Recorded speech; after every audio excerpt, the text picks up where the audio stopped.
Ikaw ba yung tao na ano, yung magagalitin? Yung parang kani-kani nilang ganda-ganda ng kwentuhan natin. Ganda-ganda ng pag-uusap natin. Tawa lang tayo ng tawanan. Tapos bigla-bigla may nasabi lang tong ating kasama na mga tropa natin na medyo masakit ng konti. Bigla ka wala sa control. Bigla nag-iba na yung ano mo, yung ano mo, yung spirit mo. Na-experience ka ng ganon. Kasi kadalasan yung nangyayari sa ano eh, sa mga magkakapit bahay. Yung mga nag-iinuman dyan, yung una ano eh, katuwaan sila eh. Yung una ano eh, pare-pare silang masasaya eh. Talagang buhos sila sa katuwaan eh. Joke sila. Tapos pagka medyo lasing-lasing na,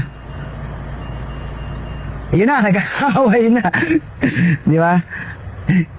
Yan yung karaniwan sa mga magkakapitbahay. Okay, yung ano yung usa, ano yan, mga gaganda na samahan eh. Bigla magugulat ka. Pag nag-umpisa sa tawanan, mamaya habulan ng saksakan eh. Kundi sutukan, saksakan na yan. Okay, mas delikado sa mga lalaki. Pagka nag-aaway ang mga lalaki, hindi lang kwentuhan eh. Talagang violent eh. Kundi sutukan, ano eh, patayan eh. Di ba? Ganyan na nangyayari. Ganyan kadalasan. Sa babae, medyo kinakatuwaan pa natin. Medyo nakakatuwa pa, di ba? Pag mga babae pa nag-aaway. Mga lalaki, mga nag-trip-trip. Oy, biyaan mo sila mag-aaway dyan. Pati mga bata, pinapayagan natin na mag-aaway-aaway. Biyaan mo sila, mga bata lang yan. Di ba? Mga babae, sige, takdakan sila dyan. Yan, kaya hindi naman sila mga violente, di ba? Kaya, mas nakakatakot pag lalaki nag-aaway. Di ba? Yung mga ganon, yung ganong istansya na yon, hindi nyo ba naiisip minsan, no? Minsan, ano eh, in control ka eh. Pag nagkukwentuhan kayo, ano eh, talagang alam mo yung ginagawa mo eh, yung alam mo yung direksyon mo na gusto mo, kaya naman kayo nagiinuman, kaya kayo nag-gather dyan para magkatuwaan, di ba? Wala kayong ibang intention kundi magkasayahan. Hindi naman sutukan ng habol, hindi away ba ang habol mo pagka nakikipag-inuman ka? Hindi naman, di ba? Ang habol talaga, ang pinaka-goal natin, ang intention talaga natin, maging masaya tayo pare-parehas. Pero bigla isang instansya, boom, no. Bigla nawala yung motibo mo, nawala yung sensyo mo ng ano, ng kasiyahan. Yung una aware ka, di ba? Aware ka na yung ginagawa mo. Tapos pag dinatnan ka na ng malaking emosyon, hindi ka na aware. Everything is not under in control, no? Yung una, yung hindi ka papikon, in control ka pa, lahat in control. Yan yung ano, yung alamin natin mga bossing, no? Ano ba yung ano diyan? Ano ba talaga yung nakaka-apekto? Bakit ganoon? Alam ko naman sa sarili ko, na in control ako. Tapos bigla na lang, bigla akong nagkakaganito. Tapos dahil nga hindi ko alam na nangyari yon at marami ako nasabi, marami ako nagawa. Pagmura ako, nakipagsuntukan ako, minsan naksaksakan. Pag naimos-masan ka na, bakit ka naman nagawa yun? Punting sabi mo sa sarili mo, bakit ka nagawa yun? Diba? Ano ka? Punong-puno ka ng pagsisisi sa sarili mo. Bakit mo nagawa yun? Okay, umpisa natin sa istorya, no? Sa history ng tao. Yung history ng tao, nung una pa man, panahon pa ng mga taong nakatira sa kuweba, o kung naniniwala ako doon, o yung mga panahon ng mga tao na nangangaso, yung mga panahon na yung tao ay wala pa masyadong social na pakikipag-ugnayan, yung panahon ng bato, wala pang internet, di ba? Wala pa Facebook nun. Wala pa masyadong ugnayan doon sa social media. Yun yung panahon na yung panahon na yon, syempre kailangan nila na magalit. Normal lang yung magalit eh. Hindi naman masama bang magalit. Normal yun. Ginagamit talaga ang galit, no? Kaya lang, yung panahon na yon, saan ba nila ginagamit yung galit na yon? Kadalasan sa galit nila, una-una sa kanilang, kasi ang purpose lang naman dati, makaharap ng pagkain, di ba? Ngayon, ginagamit nila yung galit na yon doon sa mga let's say sa mga hayop na mga mailap na hayop na tigre, mga leon, yan, mga oso, yan. Yan yung mga pinagagamitan nila dyan ng mga galit. Automatic yun sa tao, nagagalit sila dahil nga kailangan kailangan nilang ipakita kasi pag nagalit sila, nagkakaroon ng special power yun, parang nagkakaroon ng extra lakas, extra juice sa extra lakas. Noong unang panahon pa man, nagagalit na yung mga tao, no? Doon nila ginagamit yun, yung mga galit-galit na yun. Kailangan nilang gawin yun para, actually hindi nila kailangan utusan yung utak nila o sarili nila para magalit. Dahil automatic yun, autopilot yun doon nakadesenyo yung utak natin. Pagka kailangan natin ng special na strength at meron tayong nakikipagpunyagi tayo sa mga danger na hayop, yan, mga nakamamatay na hayop, kailangan natin ipakita yung galit natin doon. Yun yung panahon na tinatawag nila ng yun yung situation na in danger situation, no? Pagka ang tao nakaramdam na sila ay nasa situation na in danger, kailangan magalit at magkaroon ng special na lakas. Doon nila ginagamit yun. Pag nagalit sila, syempre mapapatay nila yung mga hayop. Yun, ganun na nga mangyayari. Doon nila unang ginagamit yun. Isa pa, yung sa mga panahon ng pakikipaglaban nila sa kapwa-tao nila, ano? Yung mga, although mali yun, pero ganun talaga nangyayari dati. Yung mga pagsakop-sakop, mga gera-gera, yan. Diyan nila ginagamit yun. Pagka nagkaroon ka ng galit, magkakaroon ka ng kakaibang mga motivation sa sarili mo. Hindi nyo napapansin sa mga gera-gera, no? Talagang pag mag-motivate yung mga leader ng gera, talagang hinuhugot nila yung galit ng tao, yung galit ng kanilang mga soldier, at pinapakita nila na kailangan nating pabagsakin, kailangan nating puksain yung mga tao na yun na gumagawa ng mali sa ating kultura o sa ating bayan, ganun, di ba?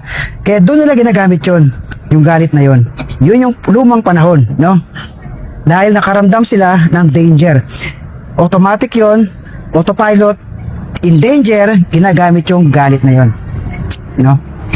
Ngayon, punta tayo ngayon sa makabagong panahon na ang tao ay naka-evolve na, marami ng sosyalan nangyayari, pakikipag-usap, negotiation, social media, no, internet, no. Ito na ngayon yung panahon na moderno. Ito ang naging problema. In danger, kailangan nating magpakita ng life and death. In danger kasi yung tinatawag ng life and death situation. Pagka in danger ang tao, life and death situation yan. Automatic yun ang nararamdaman ng utak. Ngayon, dahil life and death ka, ito kasi ang problema, hindi nakapag-update, parang hindi na upgrade yung utak mo. Parang yung unang panahon, ganun pa rin yung yung utak mo, hindi siya na-upgrade. Moderno na tayo, pero yung utak mo hindi na-update. Ganun ko siya nakikita. Bakit ko nasabing hindi na-update? Kasi yung panahon na yon, pag nakaramdam ka ng danger, it's either papatay ka or tatakas ka. Yung nga tinatawag na sa psychology na fight or flight, no? Nasa fight or flight mode ka. It's either papatay ka or tatakas ka. Ganun yung magiging pakiramdam mo. Yun yung unang panahon, ginagamit natin yun, yung ganun situation. Ito ang problema nga. Ngayong makabagong panahon na tayo, yung utak natin na yon hindi na-update eh. Parang hindi siya na-upgrade. Dahil ngayon, pagpiling natin, nagkaroon na ng konting conversation. Ganito, no? Ito, halimbawa, nakikipag-usap ka lang. Kukwentuhan lang tayo. Gaya ng sinabi ko kanina, kwentuhan lang. Basta kwentuhan natin. Wala tayo sa situation na tayo nasa danger na tayo kakainin ng leon o tayo makikipaglaban sa gera. Wala tayo sa ganung situation. Tayo yung nakikipagkwentuhan lang. Ngayon, dahil nga sa sinabi ko, na parang hindi na-upgrade yung utak natin. Yung lumang utak natin, hindi na-update. Kasi pag nakaramdam tayo ngayon ng ganong situation na in danger tayo, na nakikipagtalo lang tayo, tapos bigla lang masaling yung pride natin, bigla tayong napikon, ang pakiramdam natin, yung parehas ng pakiramdam nung lumang panahon na flight or lalaban or tatakas. Ganun yung pakiramdam natin. Kung ano yung naramdaman natin yung unang panahon, ngayon din natin mararamdaman yun sa panahon na kwentuhan lang naman tayo, di ba? Tapos biglang mararamdaman mo ngayon yun. Same emotion na naramdaman mo ng mga unang tao, nararamdaman din natin yun ngayon. Naka-hardwired yun. Yung mentality na yun, naka-hardwired sa utak natin yun. Nakita nyo, hindi nakapag-update o nakapag-upgrade yung utak natin. Ayun ay sa akin opinion lang, no? Para madali nyo lang maintindihan. Gagamitin natin ngayon, na yung modernong panahon, yung style na ginagawa ng mga luma. Ano? It's either makikipaglaban tayo, makikipagsutukan tayo, makikipagpatayan tayo, or tatakas tayo kung duwag tayo. Samantala ngayon, nakikipagkwentuhan lang naman tayo, di ba? Kwentuhan lang tayo, di ba? Party-party nga, inuman nga, di ba? Tapos, bigla makikipagsutukan ka na, di ba? Yun yung pinupunto ko. Same na emotion, pero magkaiba ng sitwasyon. Hindi na update ng utak na yon yung events. Dapat sana, iba na dapat, hindi dapat flight or flight ang magiging magiging response mo sa situation na yon. Hindi dapat ganun. Yun. Tayo ay nandito na sa sitwasyon na hindi palaging may mga tigre, leon o na nakapaligid sa atin. Walang mga ahas na masyadong dangerous, no? Nandito na tayo sa sitwasyon na hindi palaging danger ang sitwasyon natin, no? Tayo ay nakikipagkwentuhan lang sa ating kapitbahay, sa tropa natin. Tapos, bigla-bigla ngayon, magagalit ka. Pag nagalit ka, doon ngayon nag-trigger yung emosyon ng galit. Naramdaman niya, wow, nasa in danger ka, brother. Kailangan mo lumaban or tumakas. O, nasa life and death situation ka, brother. Kailangan mong, kung di ka pumatay, papatayin ka. Diba? Ganon ngayon, yung iniisip ng utak natin.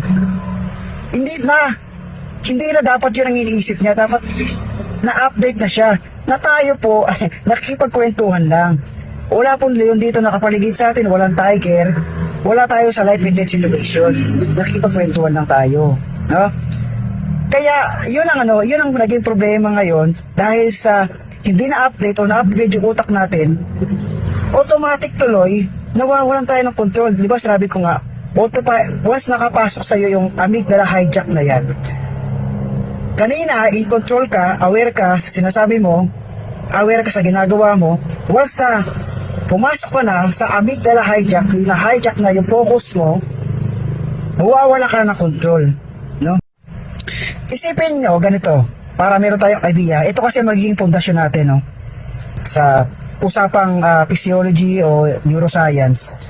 Yung utak kasi natin, meron siyang dalawang parts na merong conscious part. Ito nga yung gumagana yung natin, logic natin, yung reason. Meron tayong aware tayo sa nangyayari, aware tayo na naglalakad tayo, aware tayo na may nakikita tayong poste, aware tayo na uulan, alam natin yun. Pero meron isang part sa brain natin na hindi tayo aware na nagtatrabaho din naman. Yun naman yung subconscious mind natin. Sila nga yung ito sa brainstem natin, sa brainstem, bandang babayo ng utak natin, no?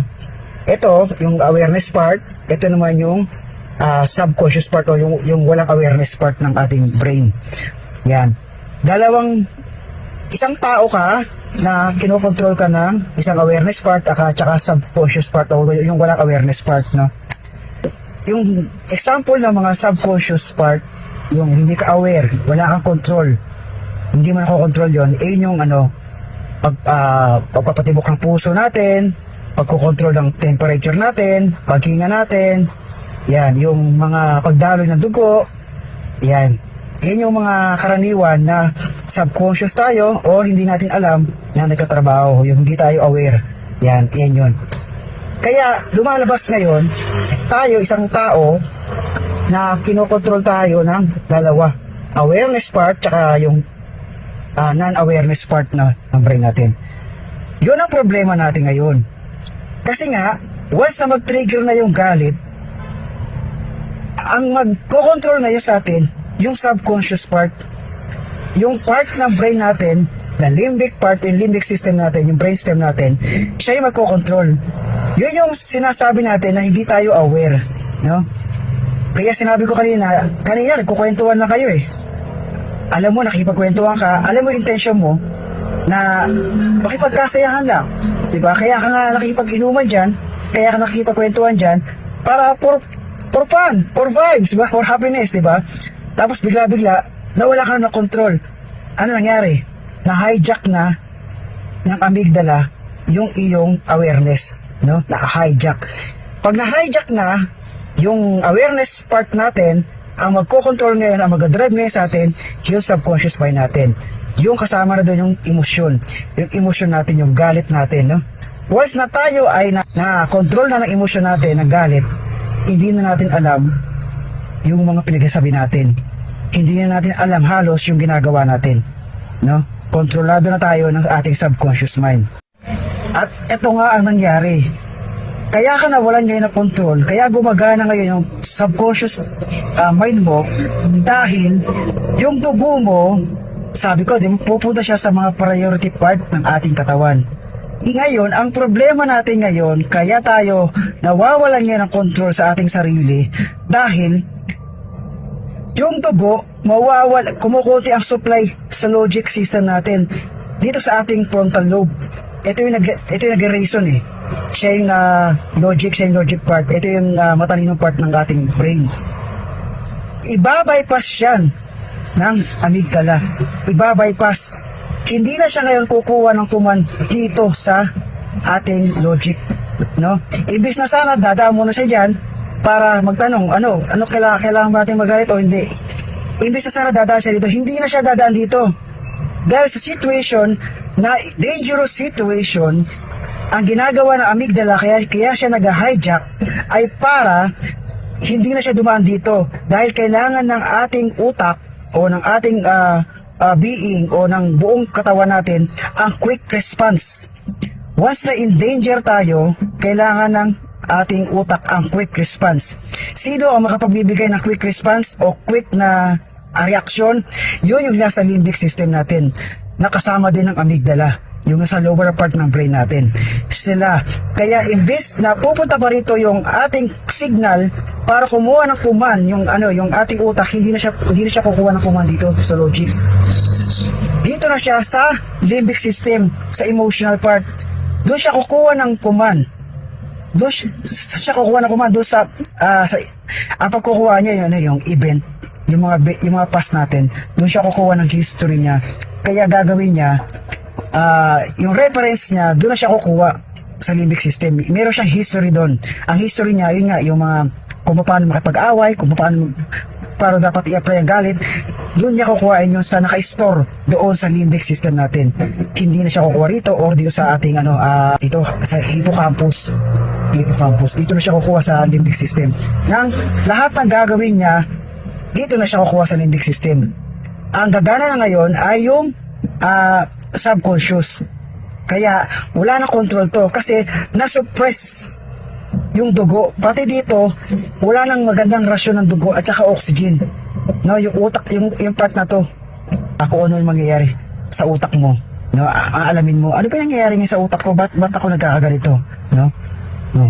Ito ang neuroscience diyan.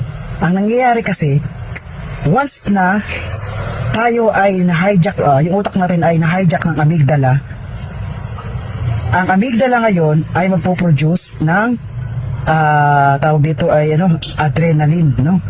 Adrenaline yan. Tapos yung atin namang thalamus, magpo-produce naman siya ng cortisol, no?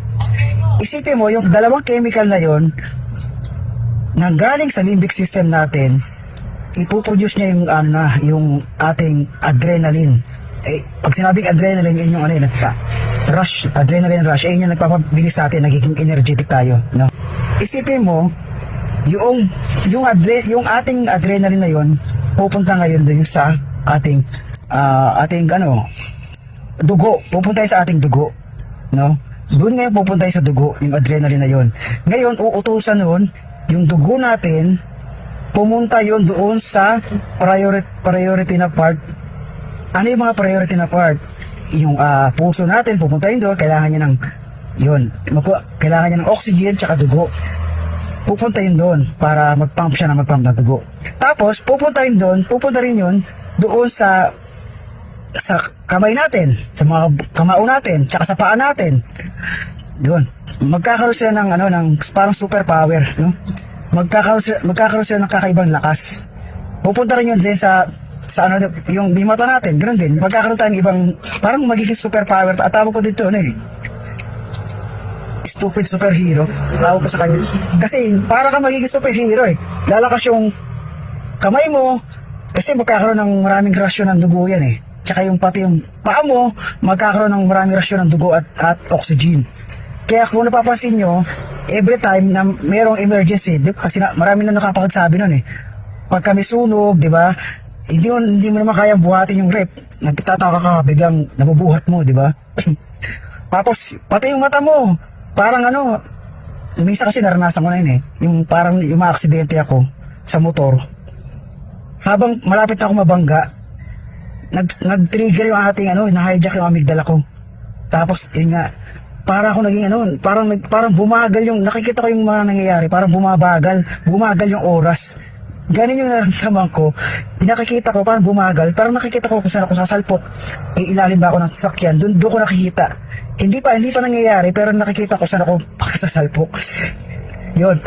Isa yun sa mga power na ibinibigay ng ating adrenaline na yun. Siya yung dahilan kaya nagiging parang superpower tayo, nagkakaroon nagiging tayo ng extra energy, no? Kaya marami tayong nagagawa pagka nag-trigger yun. Ngayon, pag tayo nag-trigger ng emosyon, no, ng galit, ganoon din nangyayari.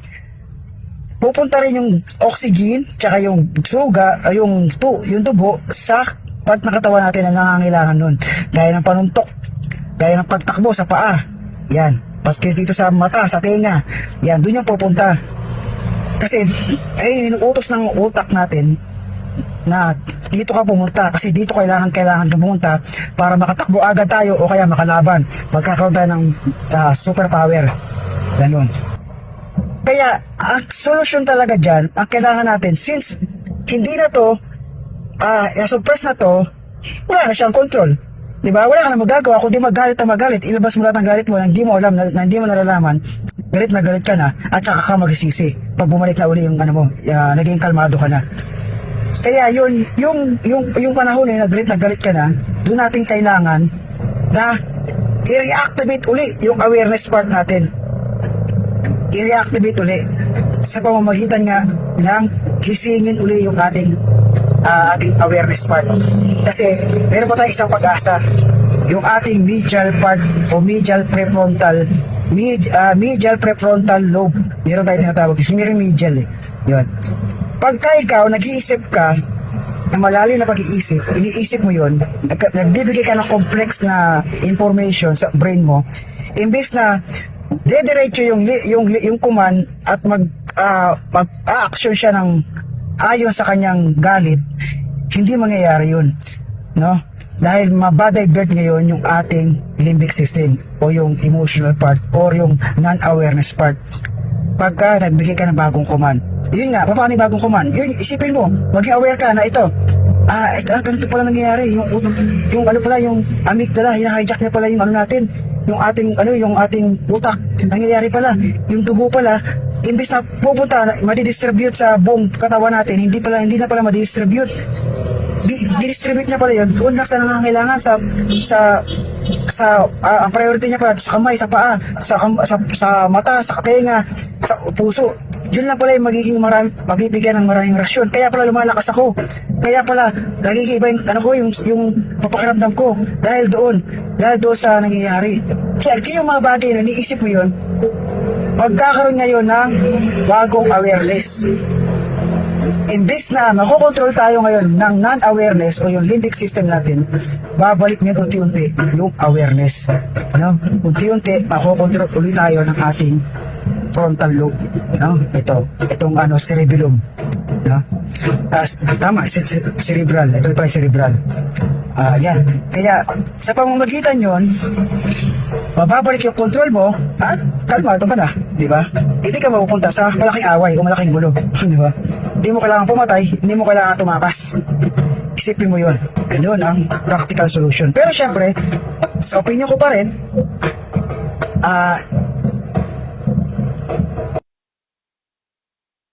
mali, ito na nga.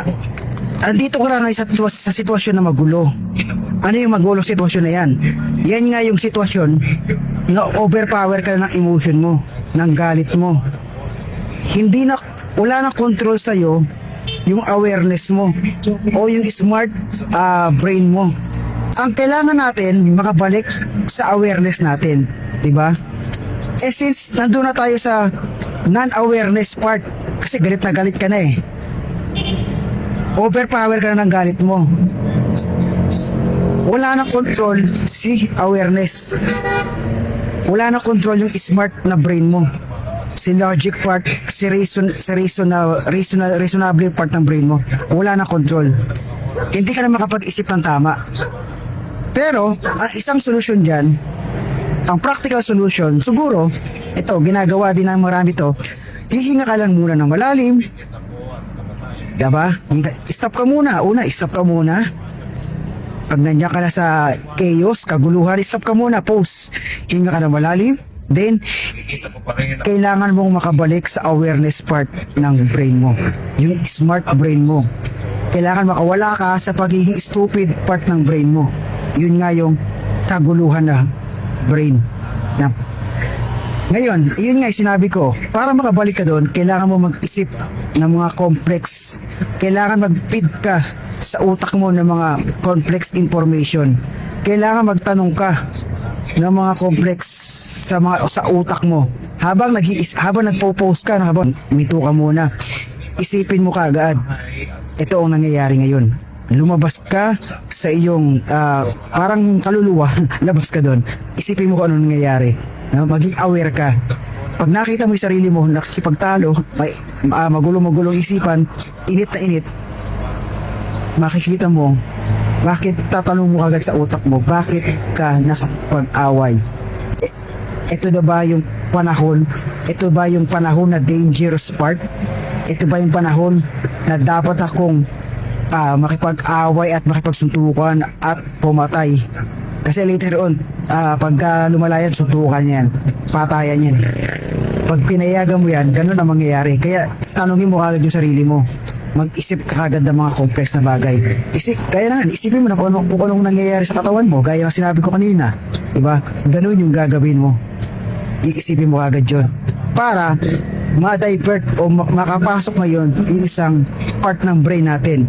Yung medial prefrontal cortex ng brain natin. Medial, yung kalagitnaan ng prefrontal cortex brain tsaka sa limbic part system. Meron kalagitnaan yun. Siya yung pwede mag-mediate. Siya yung pwede makipag-kompronta doon sa kalagayan at kadamdamin mo ngayon. Kailangan mo komprontahin kung naaayon ba yung decision mo na makipagsuntukan at makipag-away at later on makipagpatayan. Naaayon ba? Tugma ba yun? Sa ginawa mo lang, nakwentuhan lang naman kayo at magkakaibigan pa kayo, tugma ba yun? Worth ba na patayin at makipagsuntukan ako sa kanila? Diba? Hindi yun worth. Diba? Kaya kailangan natin bumalik sa pagiging awareness from chaos, sa pagiging non-awareness. Ganun ang goal dapat. May goal, lalo na pag makikipag-diskusyon tayo o magkakaroon tayo ng mga crucial conversation. Bago ka mag-upisa na makikipag-usap mo, kailangan magkaroon ka kagad ng goal sa utak mo. Meron ka kagad motibo. Ano ba ang motibo ko? Ano ba ang gusto ko mangyari dito sa usapan na to? paano kung mantong ka sa kaguluhan? Ano ang gagawin mo? Diba? Importante, meron ka kagad motibo. Ang motibo mo kagad sa puso. Dapat sa puso mo, yung motibo mo. Ganun ang gagawin mo. Pero kagad goal.